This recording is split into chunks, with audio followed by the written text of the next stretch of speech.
morning, guys. Good morning. Morning is not always good. You saw the accident.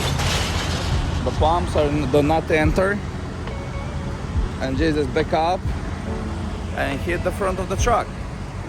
And it's morning only. It's so stupid to get this kind of accident in the morning. I want to go to the pump, both of them. You see? And he didn't make it right.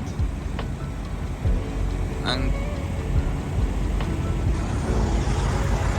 guys, don't be dumb. Remember, in the morning, everybody is still lazy, and be much more careful. It's like nighttime. You never know what can happen next. This is going to be really, really good looking what gonna happen. Don't make yourself vulnerable. Because the morning's supposed to start with the coffee and a long day of work.